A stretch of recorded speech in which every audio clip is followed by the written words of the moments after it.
دا ورونو سوال کړی دی چې کله نه چې ما ته پته لګېدلې ده چې دا پنسي د سړو دپاره په ګیټو باندې ساتل ناروا دي، نو زه دا پنسي بره ساتمه، خو د دې د لاسه زمونږ چې خواوشا کې کم خلک دي هغه په دې خبره پورې خاندي او وایي چې راته سختي کې، نو آیا په دې کې څه ګزاره زه کولی شم که زه یم چې دا خلک بیا راته بیا داسې وایي چې ته سختی کې په دین کې او ته اسانتیا نه راولي، نو که زه د پنسي کته کم څنګه به الجواب دا خبره یاده ساتئ. دا د چا ذوق ته دا خبره نه ده راځي چې ته به د خلکو ذوق ته ګوري چې د هغوی کم کار خوښي ته کوه، چې کم د هغوی نه خوښه ته هغه پرېږده. خبره د الله د شریعت سره تعلق ساتي. یو کار الله امر کړی دی واجب دی، دا به کې د یو کار نه منع کړی حرام دی، د هغې نه به ځان منع کې فقط بس دقه حل دی. دا به کې نشته چې خلک دا وایي او معاشرې والا دا وایي او کور والا دا وایي او ښځه مې دا وایي او بچي دا وایي او کاکا دا وایي او ماما دا وایي او ملګري دا وایي. دا که موږ دې ته کېناستو چې یاره خلک څه وایي او پلانې څه وایي او علانې څه وایي، خو دین لا ټول دړې وړې شو که نه. یو به وایي چې خلک راته وایي چې ګیره دې پرېښودې سختي کې، او بل به وایي چې خلک راته وایي چې پنسي دې بره کړي سختي کې، او سبا له به وایي چې یاره ملګري راته وایي ته را 5 وخته مونځ جومات کې کې ته هم سختي شروع کړې ده، یوې دا هم پرېږده. ها یو خبره یې د ساتئ چې یو کار داسې چې مستحبي مباحي مکروهي په دې کې ګزاره کېدی شي. لکه اوس یو کار داسې دی غوره دی، واجب نه دی خو څه دی غوره دی، او ته د یو مصلحت دپاره هغه غوره کار پرېږدې، په دې کې څه حرج نشته. یا مصلحت دپاره یو مکروه کار وکړي، خو چې یو شی واجب دی نو په کې بیا دا نه چې زه مصلحت ته ګورم، یو شی حرام دی په کې دا نشته چې زه مصلحت ته ګورم. نو پنسي د ګیټو نه بره ساتل دا واجب دی، او پنسي د ګیټو نه کوزي ساتل او په ګیټو ساتل د ګناه کبیره ده. حدیث کې دی ما اسفل من الکعبین من الازار فهو فی النار. پرتوک دی که لنګ دی که پینټ دی که هر شی چې دا په ګیټو باندې و د ګیټو نه راکته و، پیغمبر صلی الله علیه وسلم د خپې به په جهنم کې دې دا واضح شوه چې د ګیټو نه پنسي بره کول واجب دي، او دا خبره راکوزول د ګیټو نه یا په ګیټو له پسه دا ګناه کبیره ده، نو په دې کې ګزاره کېدی شي نشي کېدی ګزاره.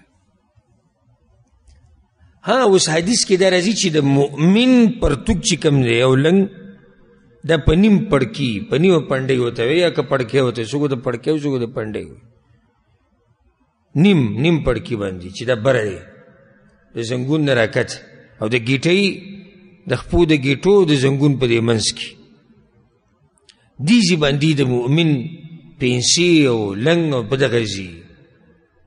اوس که یو سړی دا ووایي چې زه مصلحت ته ګورم، دا خلک راته ټول په دې نظر ګوري چې ته سختي کوې او دغه کې، او زه یې لږ راکته کوم مصلحت دپاره چې دا خلک پرې پوه شي، بیا به یې وروسته نو داسې کولی شي که نه شي؟ ما ته څه وایي کولی شي، ځکه چې ضروري څه دي د ګیټو نه بره کول واجب دي، بیا نیم پړکي یا نیم پنډۍ پورې رسول دا بیا غوره دي. نو ما تاسو لږ ساعت مخکې ووایي که چې یو کار غوره دی او ته یې پرېږدې د مصلحت دپاره، په دې کې بیا څه حرج نشته. زمونږ دا بعض جاهلان سړي پورې خاندي او په خټو کې روانې کوئ، او بعض وایي کشتي کې که نن سبا چې د هلکانو دا کم جنګي راویستي دي ادرې زنګون نمبرئ د عورت پکې مخکاري، او په دې بازارونو کې ګرځي او په لارو کوڅو کې چا ورته څه ووایي؟ خو چې د پیغمبر صلی الله علیه وسلم په طریقه عمل کې او پنسي دې بره کړي، نو بیا هر یو بره ته ګوري، یاره لږه ګزاره کوه او زه خیر دی نه دې کې څه ګزاره وکړي، د پیغمبر طریقه ده. او بیا دا خبره مې یاد ساتئ چې پنسي د ګیټو نه بره ساتل هر وخت واجب دي، صرف د منځه دپاره نه ګورئ. زموږ د پښتانه چې منځه ته ودرېږي بډې به زر راواړئ، او بیا چې څنګه د دروازې ته چې بیا یې داسې کته راکاږي. دا چا ویلي چې د منځه دپاره بره کول؟ دا د سړي ګوره د سړي لباس دا دی، دا د سړي لباس دی چې دی به پنسي بره ساتي، ښځې به په ځان پسې راکاږي. پیغمبر صلی الله علیه وسلم بیبیانو تپوس کړی و که نه؟ وی یا رسول الله موږ به په ځان پسې راکاږي. راکاږي یو لیشي وی راکاږي. سبحان الله. هغوی وی یا رسول الله زموږ قدمونه خو به بیا ښکاره شي په یو لیش کې. ګوره پیغمبر صلی الله علیه وسلم ورته یو سنګلې په ځان پسې راکاږي. دا د چا دپاره؟ راښکوده چا دپاره وي؟ د ښځو دپاره چې پټي، سړو دپاره نه وي. اوس سړی لګي په ځان پسې پنسي راکاږي او کشار یې جوړ کړی. دا د ښځو سره مشابهت هم دي.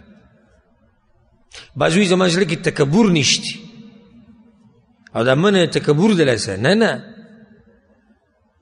دا منه هر وخت ده، او چې ورسره تکبر شو نو بیا د ګناه ډبله شوه. ورسېدی په دې مسله باندې. افضل کار کې سړی پرېږدي بس خبره نه ده. لکه شیخ الاسلام ابن تیمیه رحمه الله مجموع الفتاوی کې مثال ذکر کړی په دې ډېر ښکلی. اوس په منځه کې ګوره د سورې فاتحې سره د بسم الله په زور ویل جایز دي. کله نه کله کې څوک وایي ثابت دي، خو اوس یو قوم دی چې هغوی ته دا مسله نه ده معلومه او ته په منځه ودرېږي. بسم الله الرحمن الرحیم الحمد لله رب العالمین. ټول ته به ناشنا ښکاري چې دا څنګه د بسم الله په زور یو سړی وایي دا کار پرېږدم په زور یې مه وایه، روی وایه. صحیح ده؟ او هېڅ خبره نه ده، هم ثابت دي دغه هم ثابت دي. نو بعضو کارونو کې ګزاره کېدی شي او بعضو کې نشي کېدی. والعلم عند الله.